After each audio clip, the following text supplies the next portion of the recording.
अटल बिहारी वाजपेयी 19 फरवरी 1999 को दिल्ली से लाहौर बस लेकर गए। वहां पहुंचे, नवाज शरीफ के गले मिले। अटल बिहारी वाजपेयी को पाकिस्तान घर जैसा लगा। लाल कृष्ण आडवाणी मोहम्मद अली जिन्ना की मजार पर मत्था टेकने गए। आडवाणी को पाकिस्तान घर जैसा लगा। नरेंद्र मोदी को प्रधानमंत्री बने 1 साल हुआ था, अपने जहाज को सीधे लाहौर में उतारते हैं। नवाज शरीफ का जन्मदिन होता है, उनसे गले मिलते हैं। नरेंद्र दामोदर दास मोदी को पाकिस्तान घर जैसा लगा। नरेंद्र मोदी रिश्ते सुधारने के लिए अपने शपथ समारोह में लाल कालीन बिछाकर नवाज शरीफ का इस्तकबाल करते हैं। रिश्ते सुधारने के लिए गले लगते हैं, वे देशद्रोही नहीं। लेकिन अगर ओवरसीज कांग्रेस का सदर ये कह दे कि पड़ोसियों से रिश्ते सुधारना चाहिए, बातचीत करना चाहिए, तो वो देशद्रोही है, वो पाकिस्तान परस्त है। डॉक्टर मनमोहन सिंह, जिनका जन्म पाकिस्तान में हुआ है, जिनकी नाल गड़ी है, गर्भ नाल गड़ी है पाकिस्तान में, वे 10 साल प्रधानमंत्री बनने के बावजूद पाकिस्तान नहीं गए। यासीन मलिक को हमारे अटल बिहारी वाजपेयी, हमारे ग्वालियर के सपूत पासपोर्ट दिलवाते हैं। यासीन मलिक उनकी पहल पर पाकिस्तान जाता है, सऊदी अरब जाता है, दुबई जाता है। देश के पिछले 5 प्रधानमंत्री यासीन मलिक को बातचीत की टेबल पर बिठाते हैं। लेकिन अगर वो डॉक्टर मनमोहन सिंह से मिल ले तो कांग्रेस और मनमोहन सिंह देशद्रोही हैं। तो राहुल गांधी के ट्वीट में ऐसा क्या था जिसे नेपाल बनाने का आह्वान मान लिया बीजेपी ने? कब कहा राहुल गांधी? सच्चाई ये है कि नेपाल दोहराने की मांग तो बीजेपी के नेता कर रहे हैं। बंगाल का एक भाजपा नेता कह चुका है, बाकायदा कह चुका है कि बंगाल को नेपाल बना दो। तो मैं ऐसा मानता हूं कि यह सरकार अपने आप में भीतर से बेहद डरी हुई है। उसे जरा से टपके का डर लगा रहता है, जरा सा खुटका, कहीं आवाज भर हो जाए तो उसे लगता है हमारे ऊपर हमला हो। नमस्कार, मैं अशोक कुमार पांडे, स्वागत है आपका टीसीएच पर। और हमारे साथ हैं वरिष्ठ पत्रकार बड़े भाई डॉक्टर राकेश पाठक। राकेश भाई, बहुत बहुत स्वागत आपका।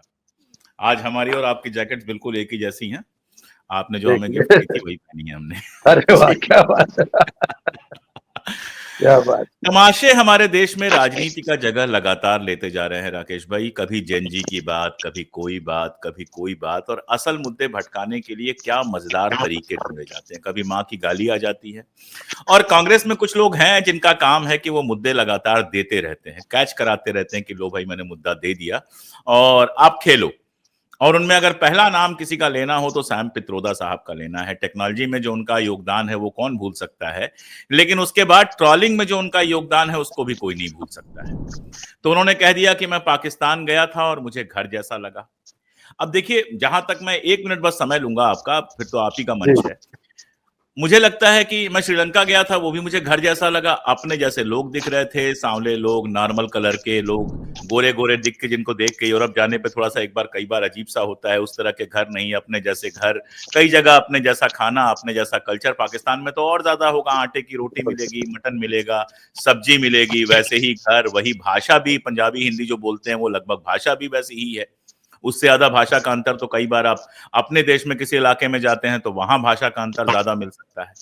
तो कहीं जाकर घर जैसा ना अगर नहीं लगा होता तो हमारे आदरणीय मोदी जी जो हैं, उन्होंने गिफ्ट कैसे दिया होता? बर्थडे में पहुंच के माता जी के लिए शाल कैसे गिफ्ट किया गया होता? ये सब तो घर में ही होता है ना।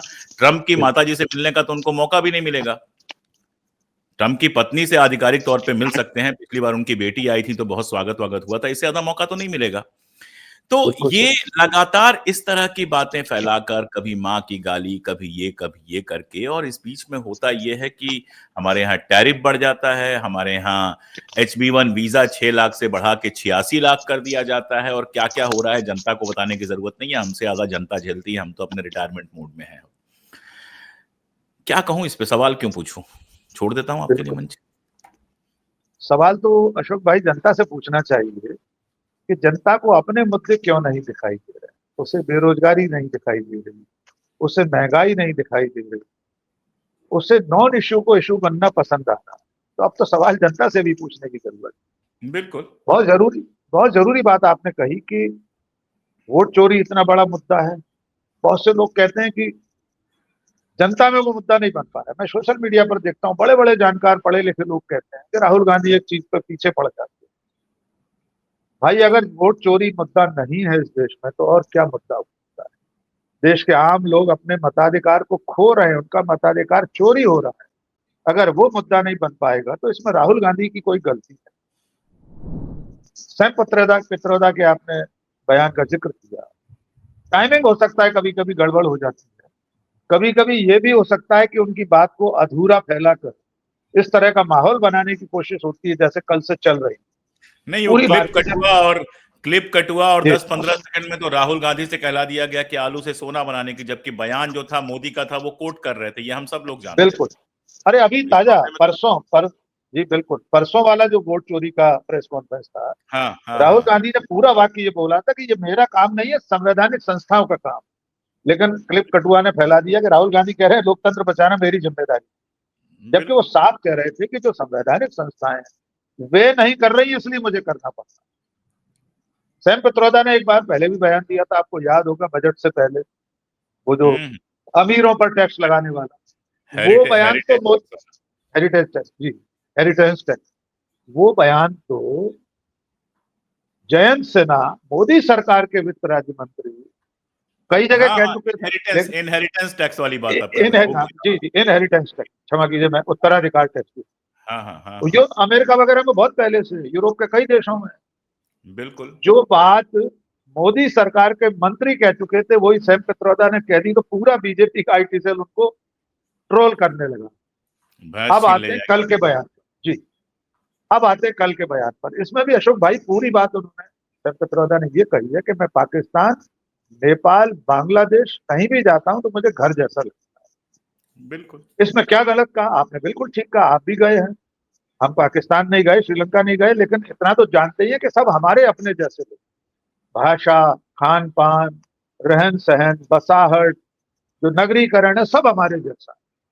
अब आते हैं कि सैम पित्रोदा देशद्रोही है क्योंकि उन्होंने कहा पाकिस्तान घर जैसा लगा। अगर एक और सैम बात है पित्रोदा राकेश भाई, बात है राकेश भाई, श्रीलंका को छोड़ दिए तो बाकी जगह गंदगी, अव्यवस्था, ट्रेनें लेट चलना, ये सब भी सब वैसा बराबर, ही है जैसा भारत में सब है।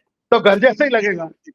घर जैसा अब ही आते लगेगा। हैं अब आते हैं अगर सैम पित्रोदा को पाकिस्तान घर जैसा लगा तो और किन किन लोगों को लगा, उनके नामों का जिक्र जरूर है। तस्वीरों के साथ हम आगे दिखा देंगे। अटल बिहारी वाजपेयी 19 फरवरी 1999 को दिल्ली से लाहौर बस लेकर गए। बस में बैठे हुए हैं, खिड़की से हाथ हिला रहे, वहां पहुंचे, नवाज शरीफ के गले मिले। अटल बिहारी वाजपेयी को पाकिस्तान घर जैसा लगा। सन 2004 सार्क का शिखर सम्मेलन इस्लामाबाद, अटल बिहारी वाजपेयी गए, जनरल परवेज मुशर्रफ से गले मिले, हाथ मिलाया। अटल बिहारी वाजपेयी को पाकिस्तान घर जैसा लगा। लाल कृष्ण आडवाणी 4 जून 2005 को मोहम्मद अली जिन्ना की मजार पर मत्था टेकने गए। मोहम्मद अली जिन्ना भारत पाकिस्तान के बंटवारे का सह अभियुक्त, सह अभियुक्त इसलिए कह रहा हूं कि आपकी ही किताबों से पढ़ा है कि सावरकर उसके मुख्य अभियुक्त हैं, सह अभियुक्त मोहम्मद अली जिन्ना। तो 4 जून 2005 को लाल कृष्ण आडवाणी पाकिस्तान जाकर जिन्ना की मजार पर मत्था टेकते हैं। आडवाणी को पाकिस्तान घर जैसा लगा। अब आ जाते हैं नरेंद्र मोदी के अमृतकाल, 25 दिसंबर 2015। नरेंद्र मोदी को प्रधानमंत्री बने 1 साल हुआ था। वे लौट रहे थे कहीं से, अपने जहाज को सीधे लाहौर में उतारते हैं। नवाज शरीफ का जन्मदिन होता है, उनसे गले मिलते हैं, उनकी अम्मी जान को शॉल भेंट करते हैं, उनकी नातिन को आशीर्वाद देते हैं। नरेंद्र दामोदर दास मोदी को पाकिस्तान घर जैसा लगा। लंबी फहरिस्त है। जसवंत सिंह किताब लिखते हैं मोहम्मद अली जिन्ना की तारीफ में, उसके कसीदे काटते हैं। कंधार विमान अपहरण कांड के समय अपहरणकर्ताओं को छोड़ने जाते हैं काबुल। हमारे देशी जेम्स बॉन्ड अजित डोभाल के सुपुत्र पाकिस्तान के साथ साझेदारी में कारोबार करते हैं। पाकिस्तान घर जैसा लगा। लेकिन अगर सैम पित्रोदा कह दे कि पाकिस्तान मुझे घर जैसा लगा तो वो देशद्रोही है। वे अगर ये कहते हैं कि पड़ोसियों से बातचीत करना चाहिए, पड़ोसी देशों के साथ रिश्ते सुधारना चाहिए, तो वे देशद्रोही। नरेंद्र मोदी रिश्ते सुधारने के लिए अपने शपथ समारोह में पहले कार्यकाल में पहली बार भारत का प्रधानमंत्री बनने के अवसर पर लाल कालीन बिछाकर नवाज शरीफ का इस्तकबाल करते हैं, रिश्ते सुधारने के लिए गले लगते हैं, वे देशद्रोही नहीं। आम भेजते हैं, शॉल भेजते हैं, साड़ियां भेजते हैं पाकिस्तान को, पाकिस्तान से भी आम आते हैं रिश्ते सुधारने के लिए। लेकिन अगर ओवरसीज कांग्रेस का सदर ये कह दे कि पड़ोसियों से रिश्ते सुधारना चाहिए, बातचीत करना चाहिए, तो वो देशद्रोही है, वो पाकिस्तान परस्त है। यासीन मलिक को हमारे अटल बिहारी वाजपेयी, हमारे ग्वालियर के सपूत, देश के यशस्वी प्रधानमंत्री पासपोर्ट दिलवाते हैं। यासीन मलिक उनकी पहल पर पाकिस्तान जाता है, सऊदी अरब जाता है, दुबई जाता है। देश के पिछले 5 प्रधानमंत्री यासीन मलिक को बातचीत की टेबल पर बिठाते हैं। लेकिन अगर यासीन मलिक इंद्र कुमार गुजराल से लेकर अटल बिहारी वाजपेयी, मनमोहन सिंह, सबसे मिला यासीन मलिक, लेकिन अगर वो डॉक्टर मनमोहन सिंह से मिल ले तो कांग्रेस और मनमोहन सिंह देशद्रोही हैं। अटल बिहारी वाजपेयी उसे पासपोर्ट दिलवाएं, वो वहां पर जाकर पाकिस्तान जाकर बातचीत करे आतंकवादियों के सरगना हाफिज सईद से, तो वो बातचीत और रिश्ते सुधारने की पहल मानी जाएगी, वो देश प्रेम देशभक्ति मानी जाएगी, क्योंकि अटल बिहारी वाजपेयी ने भेजा था यासीन मलिक को। मनमोहन सिंह मिल लेंगे तो वे देशद्रोही। तो मैं ऐसा मानता हूं कि इस वक्त जो लोग सत्ता में बैठे हैं वे राकेश अखंड भाई, पाखंड आपको एक चीज और याद दिला दूं, जब आप बोल ही रहे हैं तो इसको कंटिन्यू कीजिए। जी, 2 प्लीज। सवाल मैं जोड़ देता हूं। पहली बात तो ये कि मान लीजिए कहीं भी हिंसक कोई आंदोलन चल रहा है, मान लीजिए कहीं भी चल रहा है, और उसको आप खत्म करना चाहते हैं, शांतिपूर्ण तरीके से भी खत्म करना चाहते हैं और सेना का इस्तेमाल भी करना चाहते हैं। केवल सेना के इस्तेमाल से कहीं कोई इस तरह का आंदोलन दुनिया में आज तक नहीं दबा है, ये सब जानते हैं। इजराइल भी फलस्तीन को नहीं दबा पा रहा है, कितना भी गोली चला ले। तो बातचीत आप किससे करेंगे? नंबर 1 तो एक सवाल आपसे है। कोसोवो आपने देखा है, जब बातचीत नहीं होती है तो क्या होता है, वो आप बहुत बेहतर तरीके से जानते हैं। अच्छा, दूसरी बात कि जब मिजोरम में और बाकी सारी जगहों में देश से अलग होने की डिमांड लेकर जो आंदोलन चल रहे हैं, उससे मोदी जी बात कर लेते हैं, उनको छूट दे देते हैं, उनके साथ दोस्ती हो जाती है, तो यासीन मलिक से ही क्या दिक्कत है, जिसने कल बिल्कुल दावा किया कि 90 के दशक में मैंने हथियार छोड़ दिया था, उसके बाद मैंने कभी हथियार उठाया हो, एक भी ऐसा उदाहरण मिले तो मुझे फांसी पर चढ़ा दीजिए। और ये सच्चाई है, सब जानते हैं। अशोक भाई, बहुत ही मौजूद सवाल है कि अंततः पूरी दुनिया में, न केवल भारत में बल्कि पूरी दुनिया में, तमाम संघर्षों का अंतिम स्टेज पर, टेबल पर ही विराम लगता है, निराकरण वहीं जाकर होता है। हमारे अपने देश में, आजाद भारत में जितने अलगाववादी आंदोलन चले, चाहे वो असम का आंदोलन हो, चाहे पंजाब का हो, चाहे मिजो नेशनल फ्रंट का मिजोरम में हो, नागालैंड का हो, एमएनएफ का, आखिर असम इन गण सारे परिषद तो बीजेपी की पार्टनर रही भाई साहब, याद कर लीजिएगा, मैं बस पार्टनर याद रही, दिला दे बिल्कुल रहा हूं। बिल्कुल बिल्कुल बिल्कुल पार्टनर रही। प्रफुल्ल कुमार महंत, भृगु कुमार फूकन, ये सब कंधे से कंधा मिलाकर बाद में राजनीति में आए। लेकिन इन तमाम देश विरोधी आंदोलनों का अंतिम निष्कर्ष कब निकला? जब बातचीत हुई, चाहे वो राजीव लोकगोपाल समझौता हो, असम अकॉर्ड हो, वो भी राजीव गांधी के समय हुआ।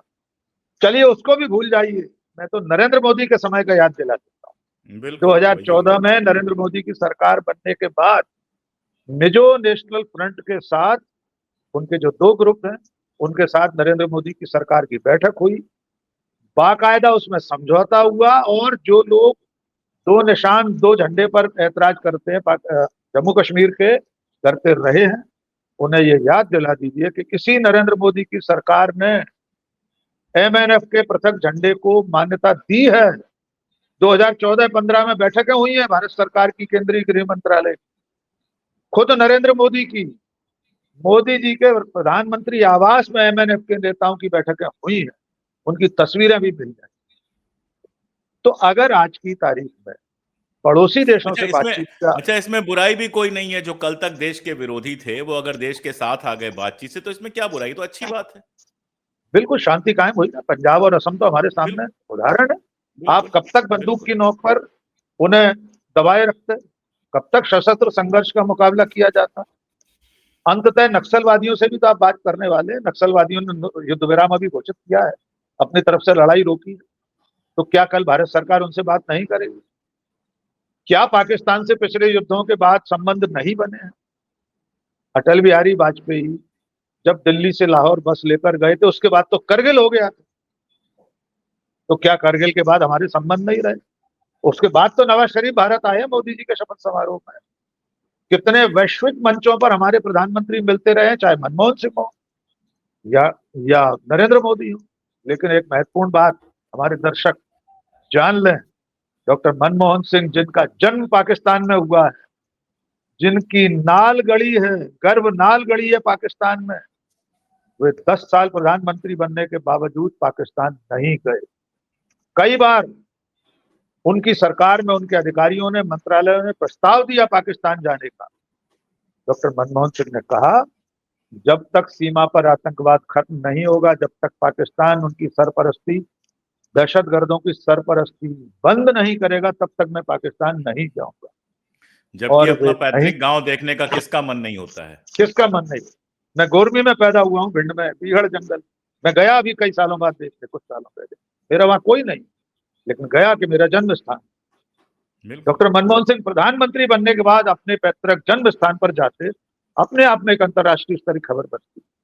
उनके सहपाठी, उनके साथ बचपन में खेलने वालों के इंटरव्यू मौजूद है यूट्यूब पर, लेकिन वे नहीं गए। सच्चा राष्ट्रवाद ये होता है।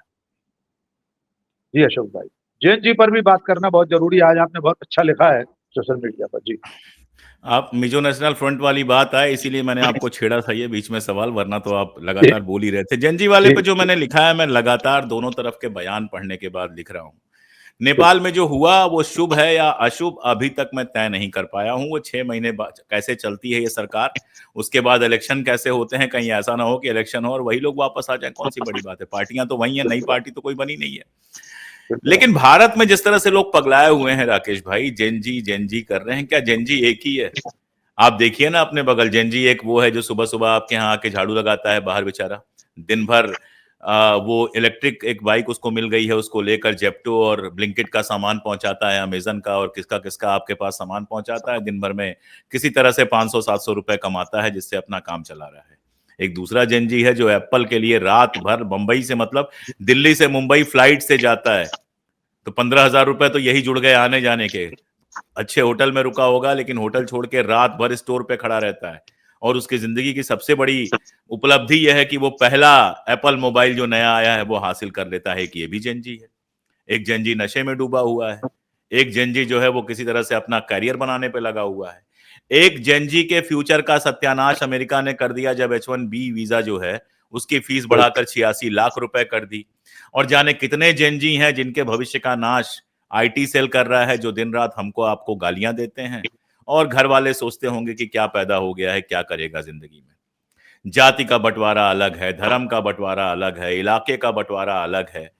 ये नीचा है, ये ऊंचा है, कश्मीरी है तो दुश्मन है, और नॉर्थ ईस्ट का है तो चिंकी है।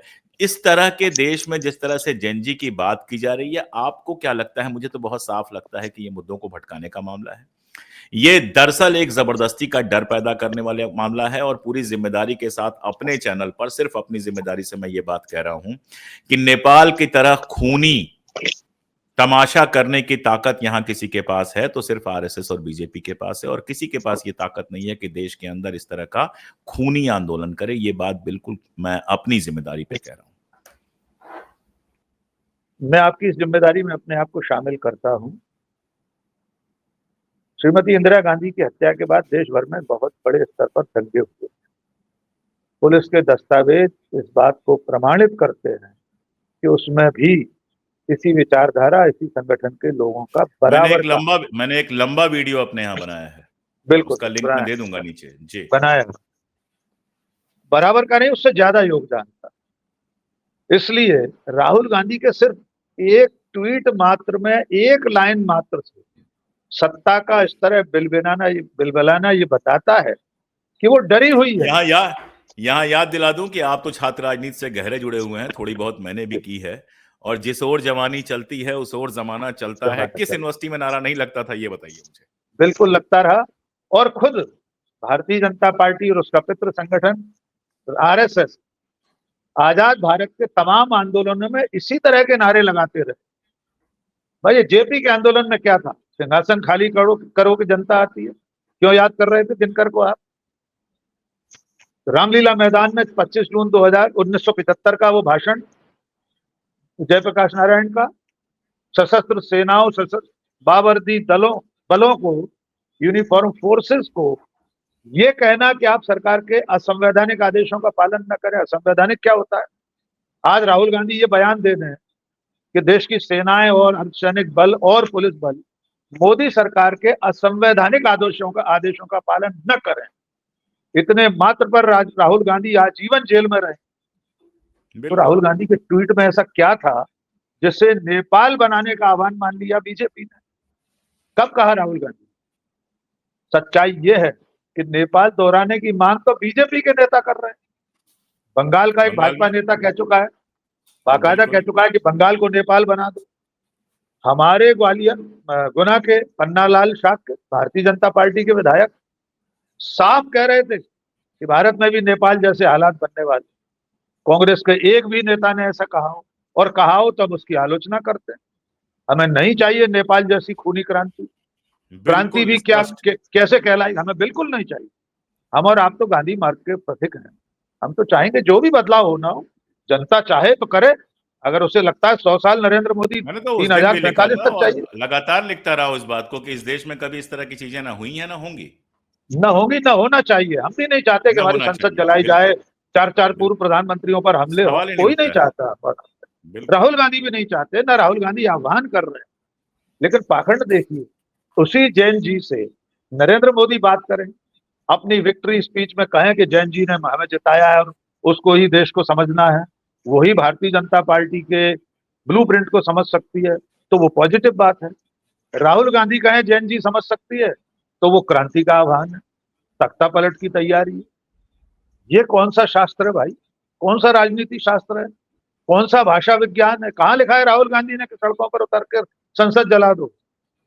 और अगर आप इतने डरे हुए हैं, इसका मतलब यह है कि आपको भी लगता है, यानी सरकार को भी लगता है, सरकार के नुमाइंदों को भी लगता है कि उनके धतकर्म ऐसे हैं कि जैन जी सड़कों पर उतर आ सकती है। ये डर तो उसी को होगा चोर की दाढ़ी में तिनका। बिल्कुल। उनकी तो पूरी दाढ़ी तिनकों से भरी दिखाई दे रही। क्यों इतना डर रहे हैं भाई? किसने कहा है कि यहाँ नेपाल बना दो? किसी ने नहीं कहा। कह कौन रहा है? गिरिराज और सिंह कह किसी के कहने से बनेगा भी नहीं। नहीं बनेगा किसी भी सूरत में। मोदी सरकार के सांसद, मंत्री, गिरिराज सिंह जैसे लोग, निशिकांत दुबे जैसे लोग गृह युद्ध का ऐलान कर चुके हैं। निशिकांत दुबे तो कह चुके हैं ना, देश में गृह युद्ध चल रहे हैं और देश का सीजीआई उसके लिए जिम्मेदार। उस पर तो इतनी पीड़ा नहीं हुई किसी को, न सरकार को, न जनता को। आज राहुल गांधी देशद्रोही दिखाई दे रहे हैं कि वे नेपाल बनाना चाहते हैं। तो मैं ऐसा मानता हूं कि ये सरकार अपने आप में भीतर से बेहद डरी हुई है। उसे जरा से टपके का डर लगा रहता है, जरा सा खुटका, कहीं आवाज भर हो जाए तो उसे लगता है हमारे ऊपर हमला हो। इतनी डरी हुई सरकार देश का क्या हित कर सकती है? न देश की सीमाओं की सुरक्षा कर पा रहे हैं। घुसपैठियों का रोना रेतते रहते हैं। अब 11 साल सरकार में है। घुसपैठ के राहुल गांधी को की जिम्मेदारी रोकने की ममता बनर्जी की है।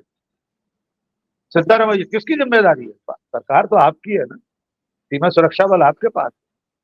केंद्र सरकार, गृह मंत्रालय, गृह मंत्री, सीमा सुरक्षा बल, उनकी नाकामी का ऐलान करता है प्रधानमंत्री हर दिन।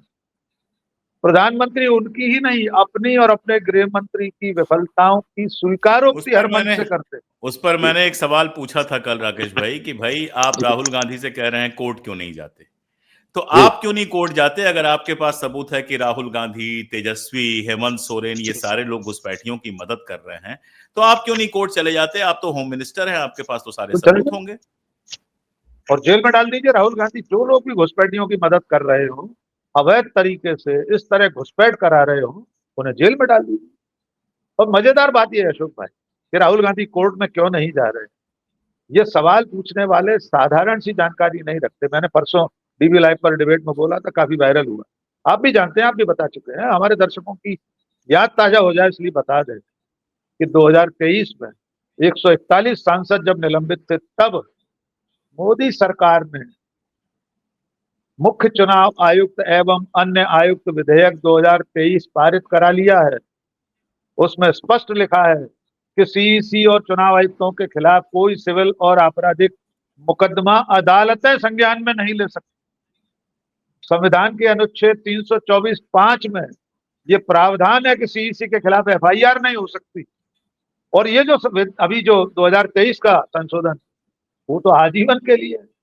यानी जीते जी राजीव कुमार, ज्ञानेश कुमार गुप्ता, इनके खिलाफ कोई मुकदमा ही नहीं हो सकता। तो राहुल गांधी किस मुंह से जाएंगे अदालत में?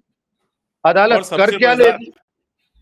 इसीलिए जो आप डर बता रहे हैं राकेश भाई, वो सत्ता जाने का डर है। सत्ता गई तो ये बिल्कुल सारे सब जितने नियम हैं सब बदल जाएंगे, जैसे बने हैं वैसे ही पलट जाएंगे और सारा सरदर्द हो बिल्कुल। जाएगा। तो दरअसल अभी तक हमने जो सरकारें देखी हैं वो मानसिक रूप से इस बात के लिए तैयार रहती थी कि कल हमारे पास सत्ता नहीं होगी और परसों फिर आ बिल्कुल सकती है। इस सरकार और इसके नुमाइंदों को देखकर ऐसा लगता है, अमित शाह सवाल पूछते हैं राहुल गांधी क्या करने आए थे, लोग कहते हैं वोट चोरी, और एकदम से हड़बड़ा जाते हैं, एकदम से असहज हो जाते हैं, क्योंकि कुछ भी ऐसा सुनने की आदत नहीं बची है जो वो आदत। सुनना ना चाहते हो। ऐसे ही पत्रकार हैं, ऐसे ही अधिकारी हैं, ऐसा ही सारा कुछ है कि बस वही जो सुनना चाहते हैं वो सुनेंगे, और इसीलिए जनता से कहीं ना कहीं कटते चले जा रहे हैं।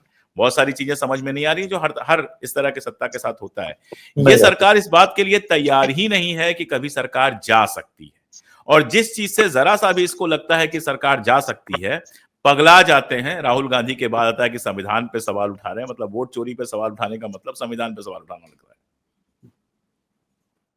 देखिए अशोक भाई, ये जो डर है, इसी बात का तो डर है कि जो राहुल गांधी बार बार मंचों से चुनौती देते हैं, धमकी भी कह सकते हैं, वे साफ कहते हैं कि जो लोग गलत कर रहे हैं, जो संविधान के साथ छेड़छाड़ कर रहे हैं, लोगों के वोट के अधिकार को चूना लगा रहे हैं, उसे चुरा रहे हैं, उन्हें बख्शा नहीं जाएगा, चाहे भले ही वे रिटायर हो जाए।